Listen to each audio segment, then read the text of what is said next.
kadib weerarkii saaka oo aroornimo oo sabti ah madaxweynaha dalka Mareykanka Donald Trump uu ku soo qabtay oo uu ku qaaday madaxweynaha wadanka Venezuela Nicolas Maduro oo muddo 12 sano ah ka talinayay Venezuela ayaa waxa hadaba jira warar isu soo taraya oo arrintan ku saabsan oo dawladda Mareykanku ay uga jawaabayso sida weerarkaas uu dhacay ee loo soo qabtay madaxweynahaasi muddada ay qorsheynayeen cidda kala shaqeysay iyo sidoo kale to waxyaabihii ugu dambeeyay ee warbaahinta dalkan Mareykanku ay ku sheegayso in weerarkaasi uu ahaa mid waayadii ugu dambeysay dawladda Mareykanku ay qorsheynaysay waxa uu ahaa weerar degdeg ah isla markaasina la sii filayay sida waayadanba madaxweynaha dalka Mareykanka Donald Trump uu uga hadlayay warbaahinta gaar ahaan kulankiisii ugu dambeeyay oo la yeeshay asagoo Florida ku sugan ra'iisul wasaaraha Israel Benjamin Netanyahu markaas oo waxyaabaha laga hadlay ay kamid ahayd arinta Venezuela iyo madaxweyne Maduro iyo ayadoo madaxweyne Donald Trump uu ku eedeynayay markaasi in uu faraha kula jiro waxyaabo ay kamid tahay yiri ka ganacsiga daroogada oo saameyn weyn ku yeelatay guud ahaanba caalamka hadaba madaxweyne Donald Trump ayaa Maduro marka uu ka hadlayay waxa uu sheegay in weerarkan uu ahaa mid si degdeg ah ay u geysteen ciidamada dalkan Mareykanka isla markaasina kuwada ay CIA-da ee mukhaabaraadka dibadda Mareykanku uu hadiyo goor kula socdo ay markaasi gacan ka geysteen waxa jirta in mas'uuliyiin kamid ah dawladda Venezuela oo gudaha ku sugnaa magaalada caasimadda ah ay qayb ka ahaayeen weerarkaasi oo mukhaabaraad ahaan ay dawladda Mareykanku u adeegsatay kadib hadaba markii laga soo qabtay hooyigiisa madaxweynaha wadankaasi Venezuela Nicolas Maduro ayaa saakaba waxa loo soo dhaadhiciyay markab yaala Caribbean-ka oo dagaal oo Mareykanku uu leeyahay halkaas oo lagu hayo isla markaasina la rabo in looga soo dhaadhiciyo magaalada New York si markaasi loogu sameeyo maxkamadeen waxa jira dacwad oogayaal dambiye loo haysto madaxweynahani oo ay kamid tahay sida dawladda Mareykanku ay sheegayso in uu kala gudbiyay amaba dawladdaasi ay faraha kula jirta arrimaha daroogooyinka ka ganacsigeeda ay qayb ka tahay markaasi ay ku soo oogi doonaan dambigan Maduro madaxweynaha dalkaasi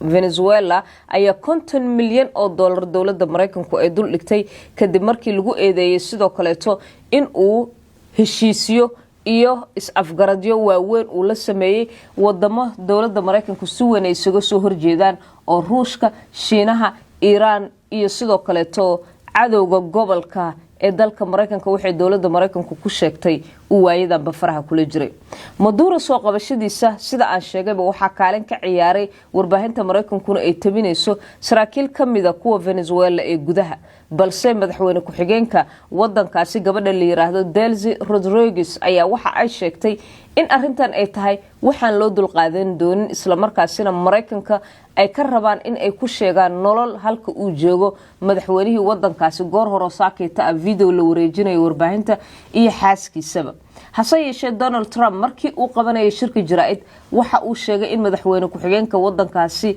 iyo xubnaha kamida dawladdaasi ee sida weyn ayagu arrintan walaacay ugu hayso uu la hadlay wasiirka arrimaha dibadda ama xogayaha arrimaha dibadda ee dalka Mareykanka Marco Rubio kaas oo isku afgarteen sidii wadankaasi loogu soo celin lahaa kala dambeyntii amnigii iyo nabadgelyadii isla markaasina dawladdu ay si ku meel gaar u sii wadi lahayd madaxweyne ku xigeenka dalkaasi Late last night and early today, at my direction, the United States Armed Forces conducted an extraordinary military operation in the capital of Venezuela. Overwhelming American military power, air, land, and sea, was used to launch a spectacular assault. And it was an assault like people have not seen since World War II. It was a force against a heavily fortified military fortress in the heart of Caracas to bring outlaw dictator Nicolas Maduro to justice. This was one of the most stunning, effective, and powerful displays of American military might and competence in American history. And if you think about it, we've done some other good ones like the wadanka Venezuela waa wadan isagu qani ku ah shidaalka dhinac markii laga eego waayadii ugu dambeysay dowladda Mareykanku waxa ay dalkaasi ay doonayso inay xukunka ka tuurto Maduro ayadoo dhinaca kale tan laga hoos abaabulayay qaar kamid ah xubnaha u ololeeya xuquuqul insaanka ee dalkaasi kuwaas oo sheegaya xataa in dhibaatooyin iyo gabadfallo waaweyn wadankaasi uu ka dhacayo waxayna ahayd waxyaabaha ugu waaweyn ee dowladda Mareykanku ay ugu gabanayso Venezuela in ku xadgudub xuquuqul insaanka halkaasi ay ka jirto Venezuela oo shidaalka ama kheyraadka dabiiciga ah ku ah caan ayaa waxa dhinaca kale maanta ay wajahaysaa jahwareer siyaasadeed iyo buuq fara badan qaar kamid ah shacabka ayaa arintan si weyn uga soo horjeestay una arkay duulaan lagu soo sameeyay qarannimadoodii ayaga oo dhinaca kale tan dalbaday in madaxweynaha wadankaasi meel lagu sheego oo dowladda Mareykanka arrimaha dalkaasi ay faraha kala baxdo dowladda Mareykanka ayaa waxa ka qayb qaatay weerarkan markii uu dhacay ciidamada sida gaarka u tababaran iyo diyaaradaha qomaatiga u kaca kuwaas oo si gaar ugu daatay guriga Maduro ka hor kadib aan iraahday duqeynta markii loogu geystay magaalada caasimadda dhowr barood oo kamid ah kuwa saldhigyada militariga ee dalkaasi uu leeyahay oo si toos ah diyaaradaha Mareykanku ay u duqeeyeen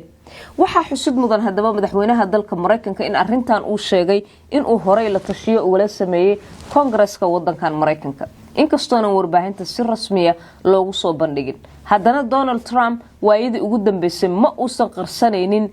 cadaawadiisa iyo dagaalka uu doonayo ee ka dhanka ah Maduro waxa uu goob kasta iyo goor kastaba uga hadlayay sidii wax looga qaban lahaa wadankaasi gacantana loogu soo celin lahaa waa sida uu leeyahay amniga iyo kala dambeyntii iyo nidaamkii dawladnimo ee Venezuela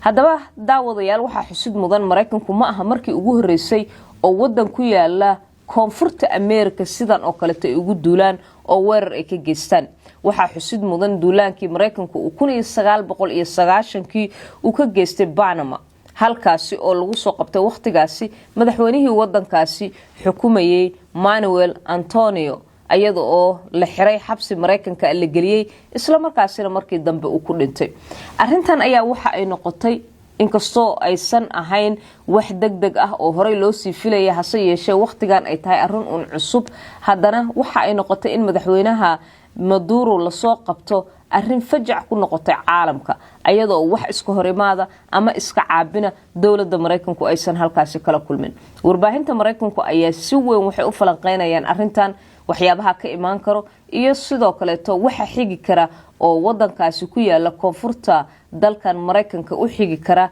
weerarkan madaxweyne Donald Trump uu ku qaaday halkaasi waxa jirta in qaar kamid ah sida aan sheegayba xubnaha dowladda ka ah Venezuela ay qayb ka ahaayeen u soo gacan gelinta Maduro dowladda Mareykanka hadaba wararka arrimahan ku saleysan iyo waxyaabaha ku soo kordhana waxa aad ku maqli doontaan barnaamijyada soo socda ee Somali Coverage TV ka baxaya ee isha ku haya falanqeynada iyo wararka la xiriira Venezuela iyo madaxweynaheeda Maduro halka uu ku dambeeyaba inta ka horeysa nabadgelyo